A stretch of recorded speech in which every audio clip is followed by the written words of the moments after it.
وصلنا إلى مدينة الإسكندرية حرسها الله، وهي الثغر المحروس والقطر المأنوس، العجيبة الشان الأصيلة البنيان، بها ما شئت من تحسين وتحصين، ومآثر دنيا ودين، كرمت مغانيها ولطفت معانيها، وجمعت بين الضخامة والأحكام مبانيها. هكذا وصف ابن بطوطة الإسكندرية قبل مئات السنين. لم أجد أروع وأصدق من هذا الوصف بحق مدينة الإسكندرية.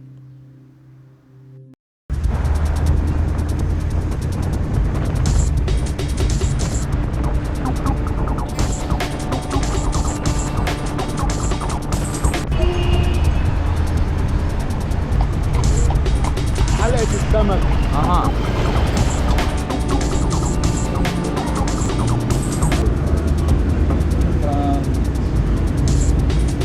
وصلت. هذا سنغالي صح؟ سقوف مصري سنغالي.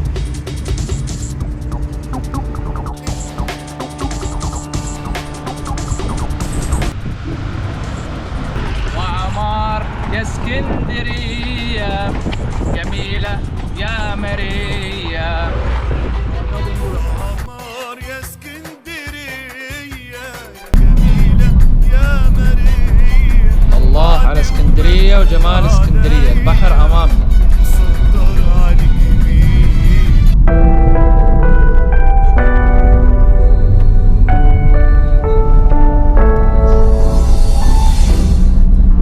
في جولة اليوم برنامجنا في غاية الوضوح، راح نسير على خطى الرحالة ابن بطوطة، نتعرف على الإسكندرية عروس البحر الأبيض، ونشوف هل لا زالت تحتفظ بجمالها وسحرها القديم أم لا.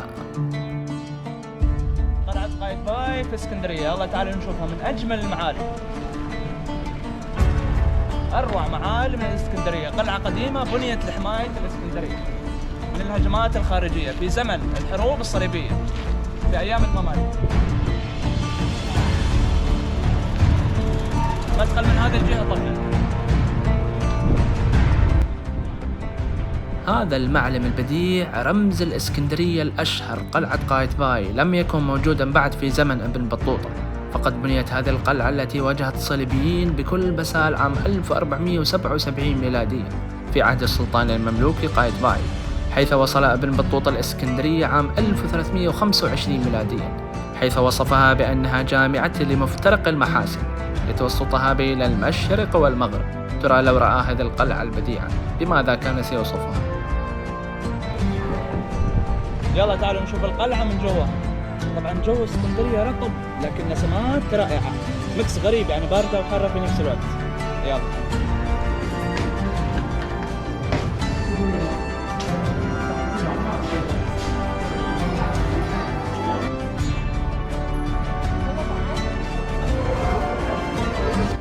قلعة قايتباي، القلعة التي صمدت أمام الكثير من الغزوات، واحد من أهمها الحملة الفرنسية. من هنا واجه نابليون وقاتله.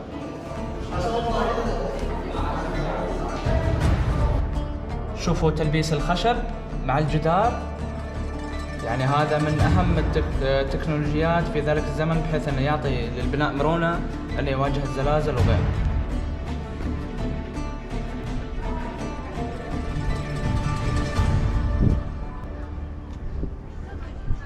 إلى أسوار القلعة. هذه هي قلعة اسكندرية اللي يوم من الأيام كانت تحتوي على مأذنة عالية أسقطها الاحتلال الإنجليزي في أيام البلاتينوم لمصر.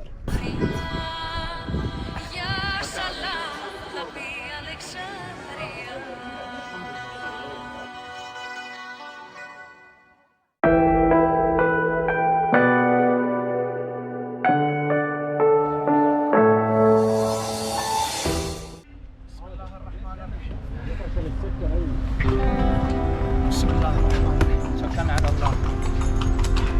حلقة السمك. هذه حلقة السمك. هذا اللي صوروا فيها أفلام أحمد زكي هنا. أحمد زكي. طبعا دخلنا داخل اسكندرية بعيد عن كورنيش. نعم. طب يا باشا. هذه شوف البوابة دي؟ أيوة. دي الطابية، أعداد جوه على طابية. اه. قصر ثقافة الأنفوشي. مركز شباب الأنفوشي مسرحيات. مركز شباب الأنفوشي. أجمل الحاجات في اسكندرية هو لون التاكسي. على الله ما يغيروش لون التاكسي. سيارة اللاجئ. خمارة اسكندرية. اها. اسمها خمارة بحري. خمارة بحري. مطعم سمكمك. يعني اسكندرية من كثر ما فيها سمك بيحبوا يدلعوا السمك. مكتبة الاسكندرية القديمة. انت عارف القصر اللي في الوش ده قصر الملك فاروق. هذا قصر الملك فاروق. واحنا هذا شارع الاسكندرية القديمة. طبعا دخلنا اسكندرية القديمة نكتشف الاسكندرية القديمة. والله واضح انها قديمة. ايوه قدام منك. البيوت هذه او العمارات يمكن صار لها اكثر من 100 سنة. من ايام المؤاخذة ما كانش لسه في بوطة. هذا بيت فريد شوقي.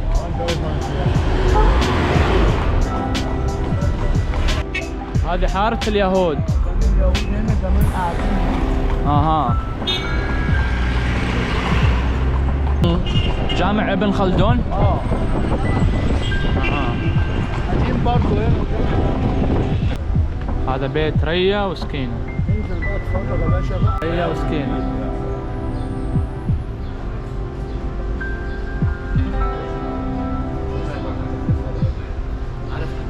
هذه زنقة الستات. هذه منطقة مسرح عمليات ريا وسكينة. ياخذون الستات ويجرجرون للبيت. هذا مسجد الأباصيري. هذا مسجد المرسي أبو العباس. رائع مساجد اسكندرية. أشهر مسجد في اسكندرية. هذا مسجد سيدي ياقوت. سيدي ياقوت. بجانب المرسي أبو العباس بجانب الأباصير. عروسة البحر. مطعم عروسة البحر. طويل جدا. غالي عريق هذا ما شاء الله. في بقى مراكب صيد ومراكب فسح. تبقى برضه انت فاهم. مراتب صيد ومراتب فسح. خلي بالك يا عم الكورة وانت. خلاص خلصنا.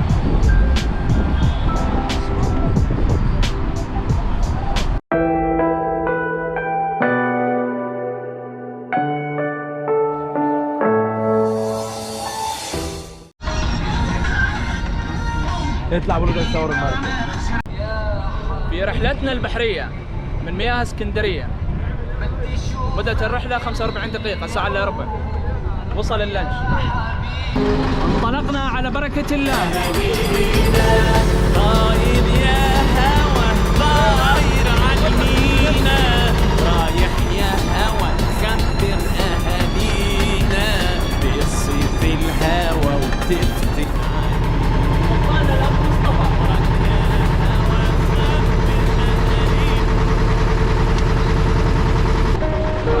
مكتبة الاسكندرية. هذه قلعة الاسكندرية. قلعة قايتباي.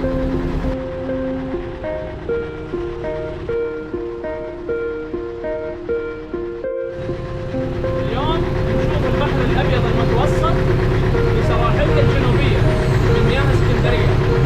رائع. وين ما تروحون البحر الأبيض المتوسط وين ما تروحون جميل. هذا منار الاسكندرية الجديد. يعني الأمواج هنا صار قوي جدا. الأمواج صارت شديدة جدا.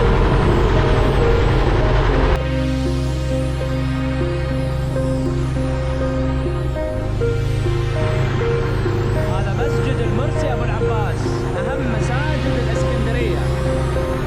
هذا ثاني أهم مساجد الاسكندرية. مسجد القائد إبراهيم باشا.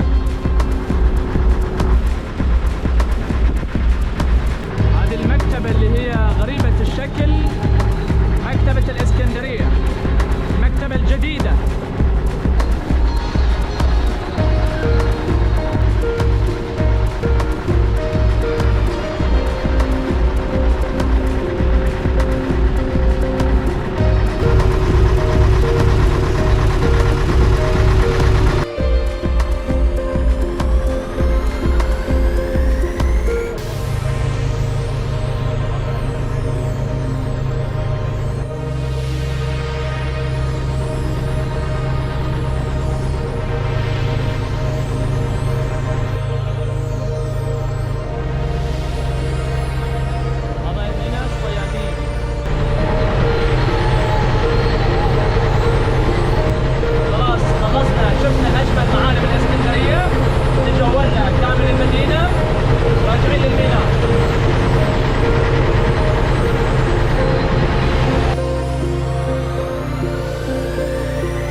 قواعدنا سالمين والحمد لله.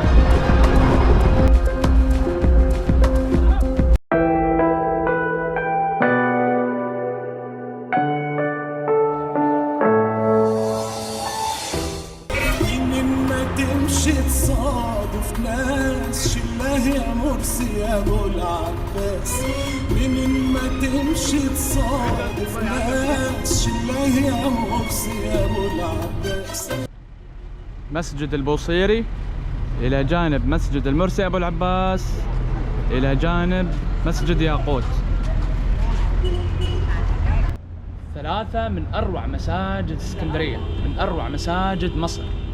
اللي ورانا مسجد المرسي أبو العباس، أشهر مساجد اسكندرية. ومنا مسجد ياقوت، ومنا مسجد البوصيري صاحب البردة، بردة المديح في حق الرسول صلى الله عليه وآله وسلم. مكان رائع بكل معنى الكلمة. يا ابو العباس يا ابو العباس اسكندرية يا اجدع ناس يا اجدع ناس. نظرة يا مرسي يا ابو العباس.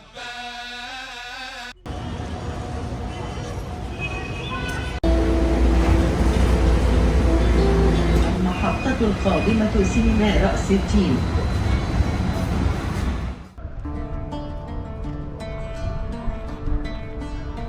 ومن غرائب هذه المدينة عامود الرخام الهائل الذي بخارجها، والمسمى عندهم بعامود الصواري، وهو متوسط في غابة نخل، وقد امتاز عن شجراتها سموا وارتفاعا، وهو قطعة واحدة محكمة النحت قد أقيم على قواعد حجارة مربع. هكذا تكلم ابن بطوطة واصفا هذا المعلم البديع. هذا يا أحباب هو أعلى نصب تذكاري في العالم. يبرز عامود الصواري بين الآثار القائمة فوق تل باب سدرة في بهو معبد السرابيوم الشهير في اسكندرية، ويحتل مكانة رفيعة بين آثار هذه المدينة العريقة.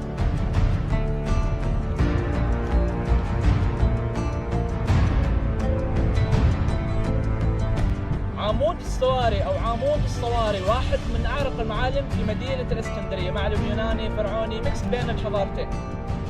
في أواخر أيام الفراعنة يعني صارت هنا المنطقة موروث فرعوني حكم يوناني. هذا عمود عجيب ارتفاع مهول بالنسبة للأعمدة في ذلك الزمان، أكثر من 26 متر. مر من هنا ابن بطوطة أيام ما كانت هذه المنطقة خارج اسكندرية، وصفها بأنها جميلة ومحاطة بالنخيل، وهذا العمود أعلى من كل النخيل المحاطة فيه. لكن اليوم ما شاء الله في قلب اسكندرية، لأنه مدينة الإسكندرية توسعت بشكل كبير وواسع جدا. تعالوا نشوف هذا المعلم الرائع المحاط بأبو الهول. اثنين أبو الهول صغار.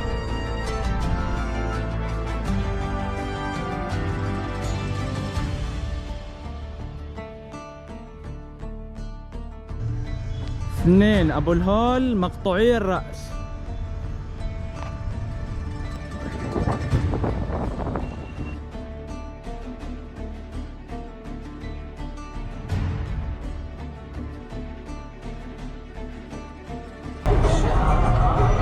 إلى المنتزه.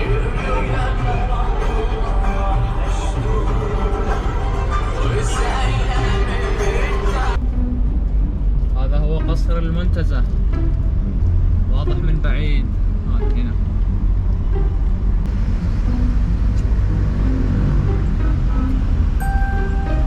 هذا هو قصر المنتزه الشهير في اسكندرية، واحد من أشهر قصور مصر. قصر المنتزه أشهر قصور الإسكندرية، أشهر القصور الملكية في مدينة الإسكندرية. قصر مذهل بديع بصراحة، لكنه مغلق للأسف. عمارة هذا القصر تجمع بين الطراز الإسلامي والبينيسي، أما صنع تحفة معمارية لا تتكرر. الله يا أخي، غريب عجيب تصميم هذا القصر، شيء فظيع ولا له مثيل. إطلالة خلابة على الفنار من حدائق قصر المنتزه الذي بني في عهد الخديوي عباس حلمي الثاني عام 1892، وأقام حوله حدائق غنام.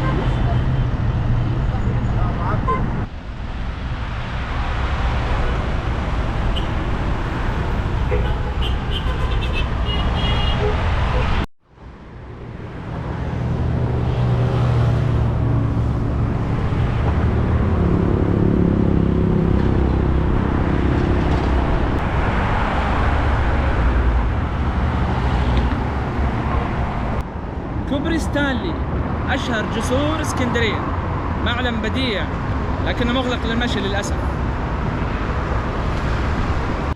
القلعة، قلعة قايتباي في اسكندرية.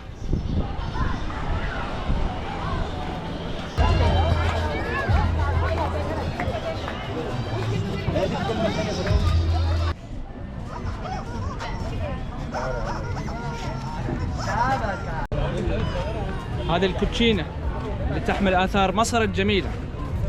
اسكندرية، اسكندرية الرائعة،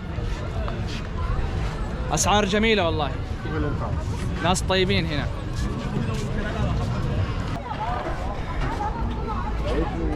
أجمل حلبسة ما شاء الله. راح نجرب الخروب في منطقة القلعة.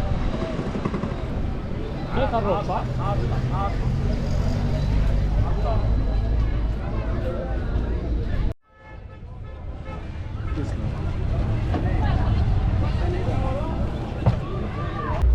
هذا الخروب في القلعة في اسكندرية.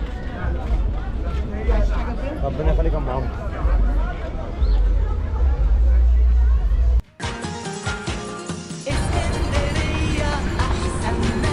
ليل الاسكندرية.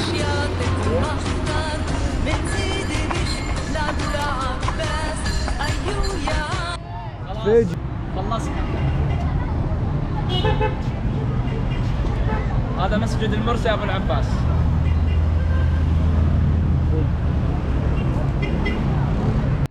من عجائب العادات التي يبدو أنها لا تتغير ولا يبدلها تقلب الأزمان هو ما لاحظه الرحالة الشهير ابن جبير عندما زار الإسكندرية قبل حوالي 1000 عام، وتعجب من سهر أهلها، حيث وصفها قائلا: ومن الغريب في أحوال هذا البلد تصرف الناس فيه بالليل كتصرفهم في النهار في جميع أحوالهم.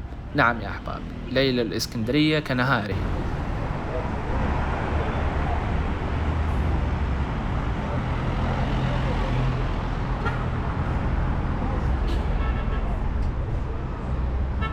الساعة 3 ليلا في مدينة اسكندرية. هذه الأجواء بعد منتصف الليل.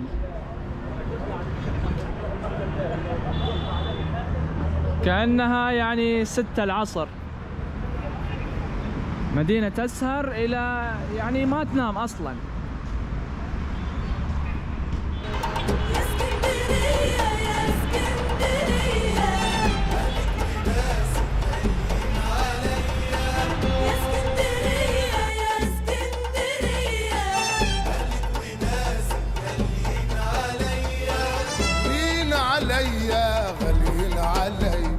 غالين عليا